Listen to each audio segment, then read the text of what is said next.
What is up, everybody? It has been a couple of days since we've seen each other. Did you miss me? I missed you guys. I really did. But we have some stuff to talk about. So, I don't know if you all have caught on to this, but there has been a video going around about Tulsi where she says that private insurance will have a role Medicare for all. It said it was in a conversation with Anderson Cooper after the debate, and sorry, I cannot link that to this video because we've just been getting hit so much recently that I don't want to take the chance at the moment with anything regarding that particular debate. But of course, she's coming under attack, which is at this point is kind of expected, right? But what's frustrating is like not necessarily the critiques, but the just disingenuous and oftentimes ignorant nature of the critiques. Now, I want to try to break this down as quick as humanly possible because it's kind of a lot, but I want you all to share this with people who are claiming to have all the knowledge based off of a few sound bites. And because I'm just so tired and exhausted of soundbite politics that I'm just going to cover this and be done with it, especially when we're talking about Medicare for all. So what did Tulsi say that was wrong, and why is it perceived to be wrong? First of all, Tulsi said that private insurance will have a role in Medicare for all, and she doesn't believe people should be forced to give up their private insurance companies if they don't want to. Does that differ from Bernie's and Jayapal's and Ro Khanna's and Tulsi's current Medicare for all bill? No, it does not. It actually does not. And the fact that people are getting all emotional and weird about it, it's kind. I don't really get it. I'm not gonna lie. It's because it's getting irrational at this point. Why do I say that? Because in Bernie's 2019 116th Congress Senate Medicare for all bill, there is a private insurance component, and even when private insurance would have the least amount of control over your health care, that will be a 4-year transition period. But even after that 4-year transition, there will still be private insurance. This is something that Ro Khanna himself has acknowledged.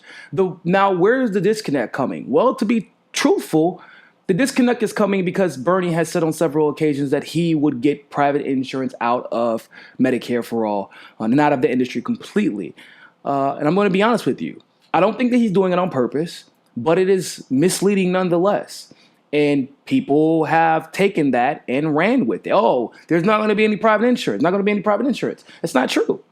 It's not true. And he even then corrected himself during the first debate and said there will be private supplemental insurance. The same insurance that Ro Khanna has talked about. The same insurance that Tulsi Gabbard has talked about. So what does that mean? No, it does not just mean cosmetic surgery. I don't know why people keep saying that. Oh, I know why. Because it's soundbite politics. People go on Twitter, see somebody else say something, and they just repeat it. It's like, it's the laziest thing ever, but it's untrue. Yes, cosmetic may be under it, but why would he make an exception for cosmetic? That doesn't make any sense. I've worked in the insurance industry before in several capacities, but most specifically, I worked in the supplemental private insurance industry. Now, what does that mean in terms of Bernie's bill? So in Medicare for all, they may cover, say if we're talking about a psychiatrist, for example, Medicare for all would likely cover a trip to your psychiatrist once a month. It will be streamlined, and that's with all healthcare. Why? Because you don't want to have your patients guessing on a person-to-person basis what will and will not be covered. They're going to want a singular website that lists categorically what will be covered, how much of it will be covered, et cetera, et cetera, et cetera, et cetera, so that they don't have to have underwriters trying to figure out every 5 minutes what will and won't be covered like the private insurance companies do. It makes sense. So like say if there's, for your psychiatrist appointment, you have one visit a month will be covered under Medicare for all, which is actually incredible. That is good. That's great. However, there are circumstances where people need more than one visit a month. Perhaps you need to visit your psychiatrist for new medication. So that's your one visit. People don't think about that. That's your one visit. But maybe you have a situation where you need to walk in and see your psychiatrist again. That would be outside of the once a month stipulation that Medicare for all may not cover because it's not very specific on what that would be. That would not be considered duplicative care. Like people have been throwing around that word like they know what it means. It does not mean it can't cover the same care or the same type of care, what it means is it can't cover the same type of care in the exact same way. So maybe you need to go to the psychiatrist 2 or 3 times a month rather than once a month. You can buy supplemental insurance for that. Maybe, so for OBGYN appointments, a lot of women go to OBGYN appointments about once every 6 months for various reasons. Maybe because of a special circumstance with you and you alone, or you and a few other people may have, maybe you want supplemental insurance that covers additional OBGYN appointments throughout the year. Maybe you're in the sex industry. Maybe you just have something going on with your pipes down there. It varies. It just depends on person to person.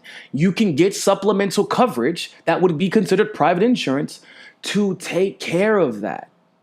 So what Tulsi has said is not wrong. It is the Medicare for all legislation that Bernie supports.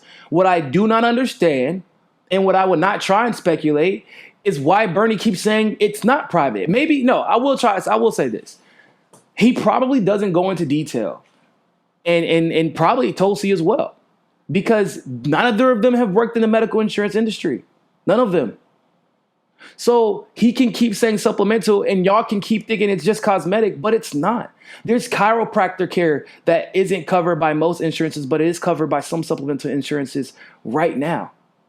Optometry and dental will be covered in Medicare for all, but how many times can you go to the dentist? What type of dentistry? Will braces be included in that? Because that's different. Dental care and orthodontics, 2 different things. All of these things play a factor. It is not as simple as supplemental and cosmetic. It's not. That's not how it works. It's much more complicated than that. So what Tulsi said is absolutely true. What Rose said is absolutely true. The bill that Tulsi, Roe, Bernie, and Jayapal have worked on, it's good. It's great. We can argue back and forth whether or not it should be better. It can always improve. But it doesn't make sense to pretend on Tulsi's behalf that their bill, all of their bill, Tulsi's, Bernie's, Jayapal's, Rose, and everybody else involved, Kirsten Gillibrand even, it would be a lie to say it doesn't have private health care. It would be a lie to say, oh, it's just for cosmetic. It'll eventually phase it out completely. No, that's not true. And I don't know why people keep saying that. The bill itself doesn't say that. Period. So if you're going around attacking people, attacking Tulsi supporters, like because of that comment, you're wrong. You're wrong. I'm sorry. And the real question needs to be, once again, because everybody saw that Chris Hayes interview, because that's where all this started.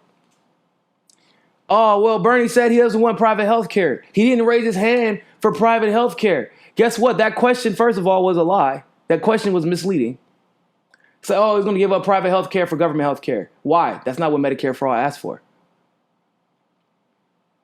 So if Tulsi would have raised her hand on that, like in the first debate, everybody thought that they were asking to give up their own health care, first of all. But even still, if she understood the question correctly and then raised her hand and said she would give up private insurance for government health care, like Bernie did, I would get on her about that, because that would have been a lie, because her bill, nor does Bernie's bill, which is the exact same bill, give up private health care for government insurance. It is what would be basically considered a universal health care or single payer with a private option at best. That's what it would be.